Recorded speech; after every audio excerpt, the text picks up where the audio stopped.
ili wananchi waelewe Chauma ina nini kwa ajili yao. Na ajenda ya tatu, tunazungumza kukiandaa chama kwa ajili ya uchaguzi wenyewe. Watu wajiandae kugombea ubunge kupitia Chauma, watu wajiandae kugombea udiwani kupitia Chauma, na utaratibu mzima tunavyokwenda katika uchaguzi. Sasa katika ajenda ya kwanza, kwa nini tunashiriki uchaguzi? Wenzetu wanasema sheria na katiba za katiba havifanyi uchaguzi kuwa huru wala wa haki. Kushiriki ni kupoteza muda. Kwa hiyo wenzetu wanapigania kwanza mabadiliko ya kisheria na kikatiba yafanyike, ndipo wao waje washiriki uchaguzi. Chauma tunasema hapana kwa sababu tatu.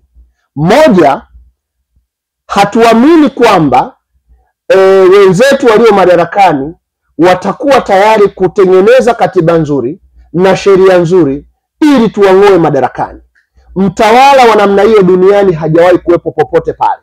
Hakuwezi kuwa na chama tawala kipo madarakani etu kakishawishi kitengeneze katiba nzuri na sheria nzuri ili uking'oe madarakani. Jambo hilo haliwezekani na haliwezi kutokea.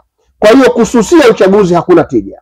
Lakini sababu ya pili, hata kama tunataka kweli marekebisho ya kikatiba na kisheria, marekebisho hayo ya kikatiba na kisheria huwa yanafanyika bungeni. Sasa huwezi ukazurura mitaani, huwezi ukafanya mikutano ya hadhara nchi nzima, halafu ushiriki uchaguzi. Kama ushiriki uchaguzi, maana yake hutopata hata mbunge mmoja wa kwenda kudai hayo marekebisho bungeni. Maana marekebisho ya kikatiba na kisheria yanafanyika wapi? Yanafanyika bungeni. Kwa hiyo kuzurura nchi nzima na kusema no reforms no election ni kutwanga maji kwenye kinu, kwa sababu hata ukiambiwa haya tunaenda kurekebisha sheria, watakao kwenda kurekebisha ni wabunge wa CCM, na watatengeneza katiba sheria hiyo mbaya ambayo haitafanya uchaguzi kwa huru na wa haki.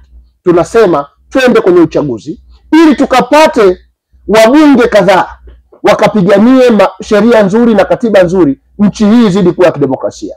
Sababu ya tatu ya kwa nini tunashiriki uchaguzi, Watanzania wameteseka sana kwa miaka 5 ya utawala huu wa CCM. Sasa serikali hii ina pesa nyingi sana za kodi na zinazopatikana katika rasilimali za nchi, lakini maisha yamezidi kuwa magumu.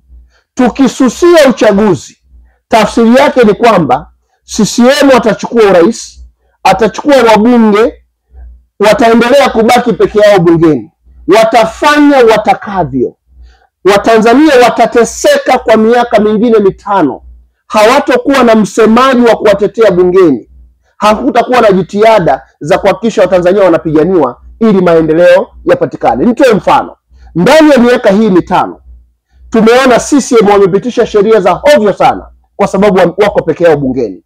Wamepitisha sheria ya kuhakikisha wenzi wake na wenzi wa rais, makamu wa rais, waziri mkuu, wale viongozi wakuu wa nchi, nao sasa wao wanalipwa mafao. Mabilioni ya fedha za Watanzania yanapotea kwa kwenda kuwalipa wake na wenzi wanaokaa nyumbani na ambao hawajachaguliwa na Watanzania kuwatumikia. Haya ni matumizi mabaya ya fedha zinazopaswa kwenda kwenye maji, zinazopaswa kwenda kwenye afya, zinazopaswa kwenda kwenye kilimo, kwenda kwenye kuboresha maisha ya Watanzania.